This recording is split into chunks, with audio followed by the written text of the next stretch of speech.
Hi there, welcome back. In today's video, I'm going to be sharing 4 signs that you need more self-care in your life.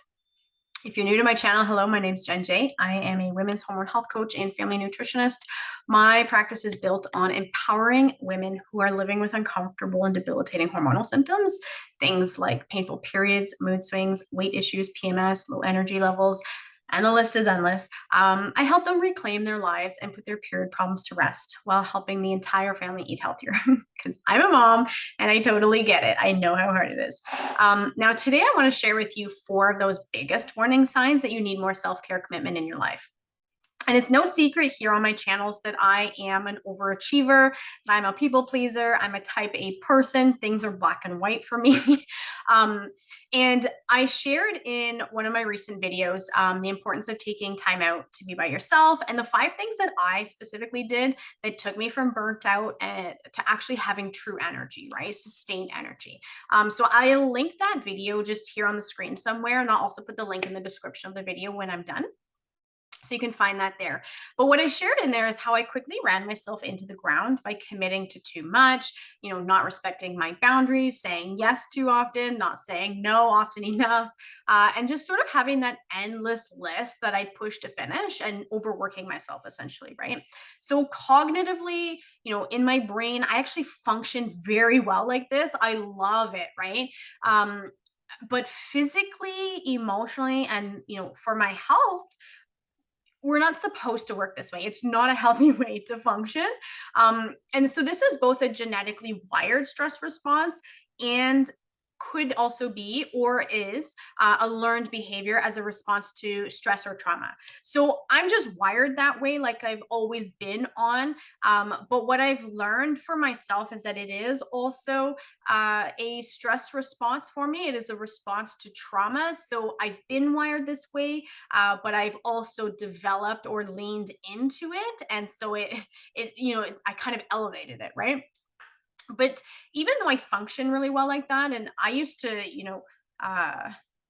used to totally brag about how I didn't need any sleep and how much I could get done in a day and how high level I could function, uh, until I really started to understand how it was affecting me.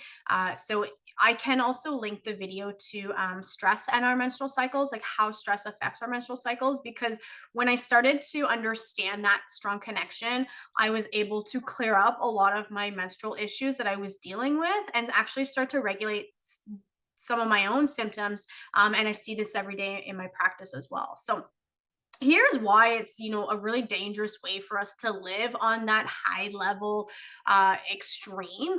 So first and foremost is like our adrenal glands are responsible for regulating cortisol in our body. So when we have a continuous excess of it, our glands actually have difficulty producing enough of it to allow us to keep going, and we can actually experience what's known as adrenal fatigue.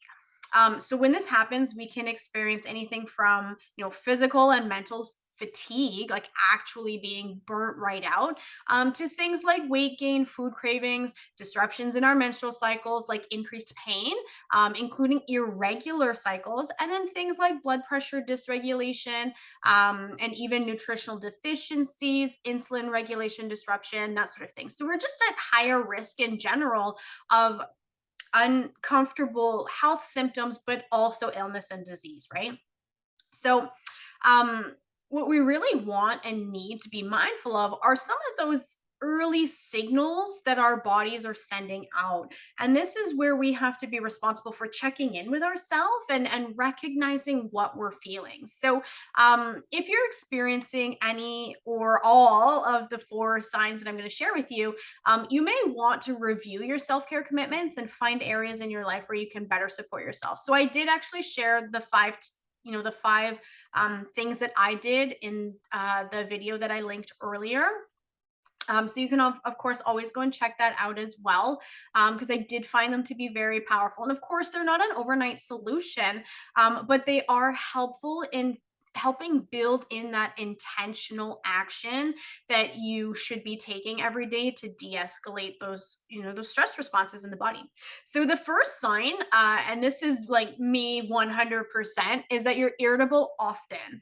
So if you find yourself that it's really easy for you to get upset, disgruntled, overwhelmed, then probably you're going to need to take a little bit more time to take care of yourself. All right. And this is really because the toll of going uh, nonstop with out what you need is beginning to weigh on you, right?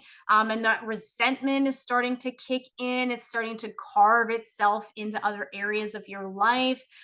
So, being mindful of what is actually bothering you will help you to focus on correcting that problem. And this can be especially true of like your long term romantic relationships. And so, what I personally found for myself was that I was always this highly emotionally reactive person over sometimes the most ridiculous things, right? And so learning how to respond appropriately instead of emotionally reacting can be really helpful for rebuilding or strengthening your relationships with the people around you. But that first comes from recognizing that you're irritable. Okay. The second sign would be is if you are late often. So if you have a tendency to be late for your appointments, things you have to do, going out somewhere, this is typically caused by two main things. All right. So one, the need to squeeze more into an unreasonably short time, or the need to procrastinate because you never feel as if you rest completely. So it's either one or the other.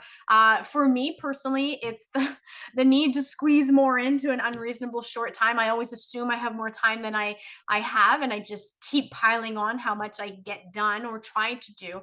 Um, so one example of this can be seen in the habit of waking up with less time to get ready and then trying to complete projects that require more time to plan.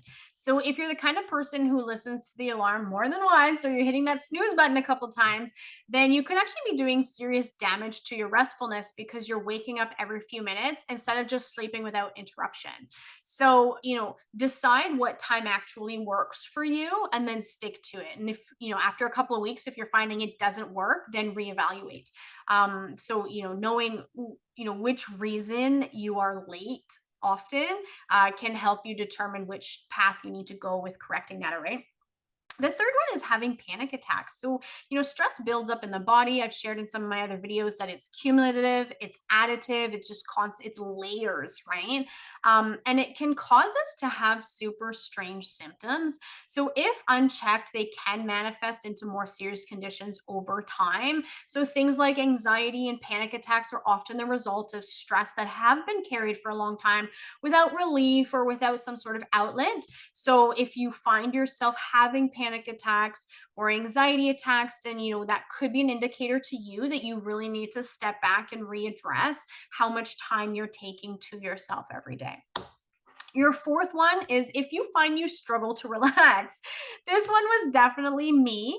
And it wasn't so much that I struggled to relax, it was more like um, I didn't want to, waste the time relaxing. To me, it felt like a waste of time doing, relaxing on the couch, reading a book, or that sort of thing. So I'll challenge you and ask, how good are you at relaxing? Are you taking that time? If you're having trouble actually relaxing when you're taking that time, it could actually mean that you need to spend more time relaxing, right? Like if it takes you a long time to de-escalate and to regulate and to feel relaxed, then it's something you should be doing more often so that A, you get the practice, but B, it happens quicker for you as well, right? Then you won't need to take as much time either. But it could also mean that you have a lot of open projects going on that don't seem to have an end, so it could keep you sort of going and your mind racing, and it just gives you it it's difficult for you to turn that off, right? So try to designate a day where you actually spend time to do nothing, right? So most of us, that's sometime on the weekend, and just make it your time to sit without having to worry about completing anything, right? Your tasks are always going to be there. I get it. I'm a workaholic, right? And I'm an entrepreneur in three businesses. So I totally get it. All right. Like the list will be endless all the time. There are always things that need to get done. But if you're just always running on empty like that, you're never going to get ahead of it either. Right. So I hope this was helpful for you. I'm curious which of these four signals really spoke to you today. Was it being irritable? Are you late often? Are you having panic or anxiety attacks? Are you struggling to relax? Which one of these are really speaking to you today? And then I encourage you to, check out that other video that I've done on the importance of taking time to be out by yourself and the 5 things that I did that really did take me from burnt out to refueled and on fire. Which I'll link that video here in the right here, actually, right somewhere here in the video here for you. So I hope this was helpful for you. Make sure you check out that video so you've got a couple of ideas of things that you can start to implement that actually will have you addressing and being more mindful of that time for yourself and your stress responses as well. So goodbye, everybody. Thanks so much for watching, and remember to keep living healthy one bite at a time. Bye, everybody.